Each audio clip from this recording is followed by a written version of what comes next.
নমস্কাৰ, এই মুহূৰ্তত আহি পৰিছে অসমবাসী ৰাইজৰ কাৰণে কেৱল এটা গুৰুত্বপূৰ্ণ খবৰ। অসমৰ লাখ লাখ ধনী দুখীয়া পৰিয়ালৰ বাবে এটা ডাঙৰ খবৰ। অৰ্থাৎ অহা 1 আগষ্ট তাৰিখে অৰুণোদয় থ্ৰী-পনৰ জৰিয়তে মহিলাসকলৰ বেংকত সোমাব 17,500 টকা। লগতে কোনসকল মহিলা লাভ কৰিব 2,500 টকা, কোনে কোনে লাভ কৰিব 17,500 টকা, সবিশেষ জানিব। লগতে এইকেইটা কাম কৰক, নহ'লে নাপাব অৰুণোদয় টকা। লগতে চৰকাৰে কৃষকসকলক দিব ক্ষতিপূৰণ, যিসকলৰ খেতিপথাৰসমূহ নষ্ট হৈছে। লগতে ৰেচন কাৰ্ডত নাম থাকিলে এটা ডাঙৰ খবৰ, কিয়নো ৰেচন কাৰ্ডৰ পৰা হাজাৰ হাজাৰ হিতাধিকাৰীসকলৰ নাম কৰ্তন কৰিব। লগতে চৰকাৰী ঘৰ নোপোৱাসকলৰ বাবে আছে এটা ভাল খবৰ, কিয়নো ৰাজ্যত নতুনকৈ লাখ লাখ পৰিয়ালে লাভ কৰিব চৰকাৰী ঘৰ। গতিকে ভিডিঅ'টো সম্পূৰ্ণকৈ চাওক আৰু ভালদৰে বুজি লওক। তবলক ভিডিঅ'টো আৰম্ভ কৰোঁ। আৰু আজিৰ প্ৰথমটো খবৰ হৈছে ৰাজ্যৰ লাখ লাখ ধনী দুখীয়া পৰিয়ালৰ বাবে এটা ডাঙৰ খবৰ, কিয়নো অহা 1 আগষ্ট তাৰিখে অৰুণোদয় থ্ৰী-পনৰ জৰিয়তে মহিলাসকলৰ বেংকত সোমাব 17,500 টকা। লগতে 2,500 টকা কোনে কোনে পাব, আপডেটটো এবাৰ চাই লওক। অৰুণোদয় আঁচনিৰ লাখ লাখ হিতাধিকাৰীসকলৰ বাবে এটা সুখবৰ। 3 আগষ্টৰ পৰিৱৰ্তে 1 আগষ্টৰ পৰাই লাভ কৰিব অৰুণোদয় আঁচনিৰ ধন। চৰাইদেউ, শিৱসাগৰ, যোৰহাট আৰু গোলাঘাট জিলাৰ হিতাধিকাৰীসকলে লাভ কৰিব অৰুণোদয় আঁচনিৰ ধন। 1 আগষ্টৰ পুৱাতে 39 লাখ মহিলাৰ বেংক একাউণ্টত সোমাব অৰুণোদয় আঁচনিৰ ধন। যদি আপুনি এগৰাকী অৰুণোদয় আঁচনি হিতাধিকাৰী হয়, আপোনালোকৰ বাবে এটা সুখবৰ, কিয়নো 1 আগষ্টৰ পৰাই লাভ কৰিব অৰুণোদয় আঁচনিৰ ধন। অৰুণোদয় আঁচনিৰ লাখ লাখ হিতাধিকাৰীসকলৰ বাবে এটা ডাঙৰ খবৰ। মুখ্যমন্ত্ৰী ঘোষণা কৰিলে যে 3 আগষ্টৰ পৰিৱৰ্তে 1 আগষ্টৰ পৰাই লাভ কৰিব অৰুণোদয় আঁচনি থ্ৰী-পনৰ জৰিয়তে ধন। চৰাইদেউ, শিৱসাগৰ, যোৰহাট আৰু গোলাঘাট জিলাৰ হিতাধিকাৰীসকলৰ বাবে বিশেষকৈ ভাল খবৰ, কিয়নো অৰ্থাৎ এই 4 জিলাৰ পৰিয়ালে লাভ কৰিব অৰুণোদয় আঁচনিৰ জৰিয়তে 17,500 টকা। এই 4 জিলাৰ অৰুণোদয় আঁচনি হিতাধিকাৰীসকলে লাভ কৰিব 2,500 টকাকৈ ধন। লগতে 4 জিলাৰ বান পৰিস্থিতিৰ বাবে প্ৰতিটো পৰিয়ালে লাভ কৰিব 15,000 টকা। অৰ্থাৎ এই 4 জিলাৰ পৰিয়ালে অৰুণোদয় আঁচনিৰ জৰিয়তে 17,500 টকা লাভ কৰিব। ফেচবুক লাইভ যোগে অসমৰ মাননীয় মুখ্যমন্ত্ৰী ডক্টৰ হিমন্ত বিশ্ব শৰ্মাই ৰাজ্যবাসীৰ বাবে ডাঙৰ ঘোষণা কৰিলে। অৰুণোদয় আঁচনিক লৈ আহি গ'ল সম্পূৰ্ণ নতুন নিয়ম। ফৰ্ম জমা, বেংক একাউণ্ট বা বেংকৰ বিসংগতিক লৈ ডাঙৰ সমস্যাত পৰিলে চিন্তাৰ কোনো প্ৰয়োজন নাই। ৰাজ্যৰ লাখ লাখ মহিলাৰ বাবে মুখ্যমন্ত্ৰীয়ে ডাঙৰ সুখবৰ ঘোষণা কৰিলে। বান পৰিস্থিতিৰ মাজতে মুখ্যমন্ত্ৰীয়ে জৰুৰী ঘোষণা কৰিলে অৰুণোদয় আঁচনিক লৈ। অৰুণোদয় আঁচনিৰ ফৰ্ম জমা বা একাউণ্টৰ বিসংগতিক লৈ আপুনিও চিন্তিত নেকি?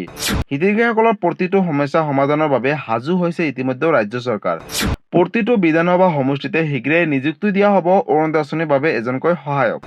ফৰ্ম দাখিল, বেংক একাউণ্ট আৰু অন্যান্য বিসংগতি পোনপটীয়াকৈ সমাধান কৰিব এতিয়াৰে পৰা পঞ্চায়তৰ সহায়কজনে। গতিকে ৰাজ্যৰ লাখ লাখ পৰিয়ালৰ বাবে এটা ডাঙৰ খবৰ। অৰুণোদয় আঁচনিক লৈ যদি কিবা ওজৰ আপত্তি থাকিলেও আপোনালোকে এতিয়াৰে পৰা দিব পাৰিব অতি সহজতে। হাজাৰ হাজাৰ নতুন হিতাধিকাৰীসকলৰ মহিলাৰ বেংকতো সোমাব অৰুণোদয় আঁচনিৰ ধন। চৰকাৰে পঞ্চায়তে পাতিব সভা। সভাত উপস্থিত থাকিলে পাব অৰুণোদয় আঁচনিৰ ধন বুলি ঘোষণা কৰিছে। অৰ্থাৎ চৰকাৰে পঞ্চায়তে পাতিব অৰুণোদয় আঁচনিক লৈ এখনকৈ সভা। বিতৰণ কৰিব অৰুণোদয় আঁচনিৰ থ্ৰী-পনৰ জৰিয়তে 2,500 টকাৰ পৰা আৰম্ভ কৰি 17,500 টকা। আপুনি একো কৰাৰ প্ৰয়োজন নাই। লগতে সভাত উপস্থিত থাকিলে পাব অৰুণোদয় আঁচনি থ্ৰী-পনৰ জৰিয়তে পোনপটীয়াকৈ ডিবিটিযোগে ধন। সভাৰ জৰিয়তে চৰকাৰে প্ৰদান কৰিব অৰুণোদয় আঁচনিৰ প্ৰথম কিস্তিৰ ধন বুলি ঘোষণা কৰিছে মুখ্যমন্ত্ৰীগৰাকীয়ে। ইয়াৰ বাবে এক্টিভ কৰি ৰাখিব আপোনালোকে বেংক একাউণ্ট। 3 আগষ্টৰ পৰিৱৰ্তে 1 আগষ্টৰ পৰাই লাভ কৰিব অৰুণোদয় আঁচনিৰ ধন। ৰাজ্যৰ লাখ লাখ মহিলাৰ বাবে এটা ডাঙৰ খবৰ, কিয়নো আপোনালোকে 6 আৰু 7 আগষ্ট তাৰিখে বিতৰণ কৰা হ'ব নিযুত মইনা আৰু নিযুত বাবু আঁচনিৰ প্ৰপত্ৰ বুলি ঘোষণা কৰিছে মুখ্যমন্ত্ৰীগৰাকীয়ে। নিৰ্ধাৰিত সময়ত এই প্ৰপত্ৰসমূহ ছাত্ৰ ছাত্ৰীসকলে পূৰণ কৰি জমা দিব লাগিব। লগতে ছেপ্টেম্বৰ মাহৰ পৰাই লাভ কৰিব নিযুত মইনা আৰু নিযুত বাবু আঁচনিৰ ধন। লগতে জীৱন প্ৰেৰণা আঁচনিও শীঘ্ৰেই পুনৰ আৰম্ভণি কৰিব অসম চৰকাৰে। লগতে ফেচবুক লাইভ যোগে অসমৰ মাননীয় মুখ্যমন্ত্ৰী ডক্টৰ হিমন্ত বিশ্ব শৰ্মাই আজি কেইবাটাও বৃহৎ মন্তব্য কৰিলে ৰাজ্যবাসীৰ বাবে। গতিকে যদি আপুনি এগৰাকী অৰুণোদয় আঁচনি হিতাধিকাৰী হয়, তেনেহ'লে আপোনালোকৰ বাবে এটা অতিকৈ গুৰুত্বপূৰ্ণ খবৰ, কিয়নো যোৰহাট, চৰাইদেউ, শিৱসাগৰ আৰু গোলাঘাট জিলাৰ যিসকল অৰুণোদয় আঁচনি হিতাধিকাৰী আছে, তেওঁলোকক চৰকাৰে অৰুণোদয় আঁচনিৰ জৰিয়তে দিব 2,500 টকাকৈ। লগতে বান পৰিস্থিতিৰ বাবে চৰকাৰে লগতে দিব আৰু 15,000 টকা। অৰ্থাৎ সৰ্বমুঠ এই 4খন জিলাৰ হিতাধিকাৰীসকলে লাভ কৰিব 17,500 টকা। আৰু ৰাজ্যৰ আন সমষ্টি বা আন জিলা কেইখনে লাভ কৰিব, যিসকল হিতাধিকাৰী আছে তেওঁলোকে লাভ কৰিব ২৫০০ টকাকৈ বুলি অৰুণোদয় আঁচনি ধন বুলি ঘোষণা কৰিছে অসমৰ মাননীয় মুখ্যমন্ত্ৰী ডক্টৰ হিমন্ত বিশ্ব শৰ্মাই। গতিকে অৰুণোদয় আঁচনি ধন লাভ কৰিব হ'লে বেংকৰ সৈতে আধাৰ কাৰ্ড লিংক ৰখক, যিহেতু ডিবিটি যোগে এই টকাটো প্ৰেৰণ কৰিব। যদি বেংকৰ লগত আধাৰ কাৰ্ড লিংক কৰা নাই তেনেহ'লে কৰি লওক আৰু এক্টিভ কৰি ৰাখক বেংক একাউণ্ট। গতিকে অৰুণোদয় আঁচনিক লৈ যদি কিবা সুধিবলগীয়া বা জানিবলগীয়া আছে আপোনালোকে মোক কমেণ্ট কৰি জনাব, মই নিশ্চয় ৰিপ্লাই দিবলৈ চেষ্টা কৰিম। আৰু আজিৰ পৰৱৰ্তী খবৰটো হৈছে ৰাজ্যবাসীৰ বাবে আন এটা ডাঙৰ খবৰ। চৰকাৰে কৃষকসকলক দিব ক্ষতিপূৰণ যিসকলৰ খেতিপথাৰ বানত নষ্ট হৈছে বা কীট পতংগই খাইছে। প্ৰলয়ংকাৰী বানত শস্য নষ্ট হৈছে নেকি? চিন্তাৰ কোনো প্ৰয়োজন নাই, ৩১ জুলাইৰ ভিতৰত কৰক পঞ্জীয়ন, চৰকাৰে লগে লগে দিব ক্ষতিপূৰণ। ভয়াৱহ বান পৰিস্থিতিত আপোনালোকৰ শস্য নষ্ট হৈছে নেকি? যদি হৈছে চিন্তাৰ কোনো প্ৰয়োজন নাই, কিয়নো চৰকাৰে যিসকলৰ বানত খেতি হোৱা নষ্ট হৈছে খেতিপথাৰ তেওঁলোকক ক্ষতিপূৰণ দিব। খেতিয়কসকললৈ চৰকাৰৰ এটা বিশেষ সকাহ। দুৰ্যোগ বা কীটৰ আক্ৰমণত ক্ষতি হ'লেও নিশ্চিত থাকক কৃষকসকল, কিয়নো শস্য নষ্ট হ'লে লগে লগে চৰকাৰে দিব ক্ষতিপূৰণ। ইয়াৰ বাবে আপোনালোকে আবেদন কৰিব লাগিব। লগতে কি কি নথিপত্ৰৰ প্ৰয়োজন হ'ব আগলৈ চাওক। ৩১ জুলাইৰ ভিতৰত সম্পূৰ্ণ কৰক পঞ্জীয়ন। চলি আছে ফচল বীমা যোজনা আঁচনি, আৰু এই আঁচনি যিসকলে আবেদন কৰিব তেওঁলোকৰ বাবে এটা ভাল খবৰ। প্ৰধানমন্ত্ৰী ফচল বীমা আঁচনি সুৰক্ষিত কৰক আপোনাৰ শস্যৰ দ্বাৰা। বীমাৰ বাবে কেনেকৈ কৰিব লাগিব আবেদন, লগতে কি কি নথিপত্ৰৰ প্ৰয়োজন হ'ব। প্ৰধানমন্ত্ৰী ফচল বীমা আঁচনিত পঞ্জীয়ন কৰাটো ইতিমধ্যে বাধ্যতামূলক কৰিছে অসম চৰকাৰে তথা কেন্দ্ৰীয় চৰকাৰে। পঞ্জীয়নৰ বাবে প্ৰয়োজন হ'ব মাত্ৰ কেৱল ৩টাকৈ জৰুৰী নথিপত্ৰ লাগিব। মাটিৰ জমাবন্দী, আধাৰ কাৰ্ড আৰু আধাৰৰ লগত মোবাইল নম্বৰ যোনটো এক্টিভ হৈ আছে। লগতে পঞ্জীয়ন কৰিলে লাভ কৰিব ক্ষতিপূৰণ। আৰু যদি আপোনালোকে পঞ্জীয়ন কৰিম বুলি ভাবিছে তেনেহ'লে ক'ত কৰিব, কেনেকৈ কৰিব? আবেদন কৰিব হ'লে আপোনালোকে ওচৰ চুবুৰীয়া কম্পিউটাৰ বা CSC চেণ্টাৰ দোকানৰ সৈতে যোগাযোগ কৰি অনলাইনৰ মাধ্যমত প্ৰধানমন্ত্ৰী ফচল বীমা যোজনা আবেদন কৰিব পাৰিব। যদি আপোনালোকৰ খেতিপথাৰ বানত নষ্ট হৈছে বা আপোনালোকৰ খেতি শস্য নষ্ট কৰিছে কীট পতংগই, তেনেহ'লে চিন্তাৰ কোনো প্ৰয়োজন নাই। যিখিনি আপোনালোকৰ ক্ষতি হৈছে সেই ক্ষতিপূৰণখিনি চৰকাৰে দিবলৈ আপোনালোকক ইতিমধ্যে সাজু হৈছে। গতিকে আপোনালোকে আবেদন কৰি লাভ কৰক।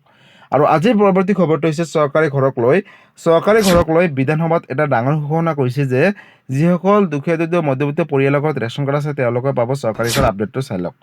আপুনি চৰকাৰী ঘৰৰ বাবে আবেদন কৰিছিলেনে? যদি কৰিছিলে কিবা কাৰণত পোৱা নাই, চিন্তাৰ কোনো প্ৰয়োজন নাই। ১ কোটি চৰকাৰী ঘৰ লাভ কৰিব ৰাজ্যত। যিসকল দুখীয়া দৰিদ্ৰ আৰু মধ্যবিত্ত পৰিয়াল চৰকাৰী ঘৰ পোৱা নাই তেওঁলোকৰ বাবে এটা সুখবৰ। নতুনকৈ ১ কোটি লোকে লাভ কৰিব চৰকাৰী পকী ঘৰ। গতিকে ইয়াৰ বাবে কেনেকৈ আবেদন কৰিব? অনলাইন নে অফলাইন দুয়োটা মাধ্যমতে আবেদন কৰিব পাৰিব। কি কি নথিপত্ৰৰ প্ৰয়োজন হ'ব আগলৈ চাওক। 5বিধ নথিপত্ৰৰ আপোনালোকে আবেদন কৰিব পাৰিব চৰকাৰী ঘৰ। আবেদন কৰাৰ সময়ত আধাৰ কাৰ্ড লাগিব, পৰিয়ালৰ সদস্যসকলৰ আধাৰ কাৰ্ড লাগিব, আয়ৰ প্ৰমাণপত্ৰ, আবেদনকাৰী সক্ৰিয় বেংক একাউণ্ট অৰ্থাৎ DBT লিংক থকা বেংক একাউণ্ট লাগিব। মাটিৰ জমাবন্দীৰো প্ৰয়োজন হ'ব আবেদনৰ সময়ত। লগতে প্ৰথমতে আপুনি ইয়াৰ বাবে যাব লাগিব PMAYMIS.government.in অফিচিয়েল ৱেবছাইটলৈ। আবেদনৰ পূৰ্বে কৰা হ'ব যোগ্যতা নিৰ্ণয় অৰ্থাৎ এলিজিবিলিটি টেষ্ট। তাৰ পাছতে আপুনি ঘৰত বহিয়ে কৰিব পাৰিব আবেদন। যদি ঘৰত নোৱাৰে তেনেহ'লে CSC চেণ্টাৰ দোকানৰ সৈতেও কৰিব পাৰিব আবেদন। আবেদন সম্পূৰ্ণ হ'লে ঘৰৰ তালিকাত আপোনালোকৰ নামসমূহ অন্তৰ্ভুক্ত হ'ব আৰু তালিকাত নাম আহিলে লাভ কৰিব চৰকাৰী ঘৰৰ বাবদ টকা। গতিকে ৰাজ্যত যিসকল দুখীয়া দৰিদ্ৰ আৰু মধ্যবিত্ত পৰিয়াল আছে তেওঁলোকৰ বাবে এটা অতিকৈ গুৰুত্বপূৰ্ণ খবৰ, কিয়নো চৰকাৰে ৰাজ্যত এঘৰো যাতে কেঁচা ঘৰ নাথাকে তাৰ বাবে ইতিমধ্যে কেবিনেটত ডাঙৰ সিদ্ধান্ত গ্ৰহণ কৰিছে। নতুনকৈ ইয়াৰ বাবে ১ কোটি চৰকাৰী ঘৰ নিৰ্মাণ কৰিব। আৰু যাৰ যাৰ ঘৰত ৰেচন কাৰ্ড আছে, আধাৰ কাৰ্ড আছে, পেন কাৰ্ড আছে, লগতে মাটিৰ জমাবন্দী আছে, লগতে যদি আপোনালোকৰ বেংকৰ লগত আধাৰ কাৰ্ড লিংক থকা একাউণ্ট আছে তেতিয়া চিন্তাৰ কোনো প্ৰয়োজন নাই। এইকেইবিধ নথিৰে আপোনালোকে অনলাইনৰ মাধ্যমত CSC চেণ্টাৰ দোকানৰ সৈতে যোগাযোগ কৰি আপোনালোকে আবেদন কৰিব পাৰিব। মোবাইলত কৰিব হ'লে অলপ অসুবিধা হ'ব পাৰে, তাৰ বাবে আপোনালোকে ওচৰ চুবুৰীয়া কম্পিউটাৰ দোকান বা CSC চেণ্টাৰ দোকানৰ সৈতে যোগাযোগ কৰি অনলাইনৰ মাধ্যমত আবেদন কৰক, বা অফলাইন মাধ্যমত আবেদন কৰিব হ'লে গাঁও পঞ্চায়তৰ যোগেদিও আবেদন কৰিব পাৰিব। লগতে ৰেচন কাৰ্ডক লৈ এটা ডাঙৰ আপডেট আহিছে। চৰকাৰে এটা ডাঙৰ সিদ্ধান্ত গ্ৰহণ কৰিছে। আপডেটটো চাই লওক। কাৰ কাৰ হাতৰ পৰা যাব ৰেচন কাৰ্ড? চৰকাৰে নতুন নিয়ম আনিছে ৰেচন কাৰ্ডক লৈ। ৰেচন কাৰ্ডৰ হিতাধিকাৰীসকলৰ বাবে এটা ডাঙৰ খবৰ, কিয়নো চৰকাৰে এটা নতুন নিয়ম আনিছে ৰেচন কাৰ্ডক লৈ যে বাৰ্ষিক আয় ৪ লাখ টকাতকৈ অধিক থকা পৰিয়ালে নাপাব ৰেচন কাৰ্ড। 4চকীয়া বাহন থাকিলেও নাপাব এতিয়াৰে পৰা আৰু ৰেচন কাৰ্ড। যদি পাইছিলে তেওঁলোকৰ নামসমূহ কৰ্তন কৰি দুখীয়া পৰিয়ালক দিব ৰেচন কাৰ্ড। চৰকাৰী চাকৰি থকা পৰিয়ালেও নাপাব ৰেচন কাৰ্ড। ইনকাম টেক্স দিয়া পৰিয়ালে নাপাব এতিয়াৰে পৰা ৰাজ্যত আৰু ৰেচন কাৰ্ড।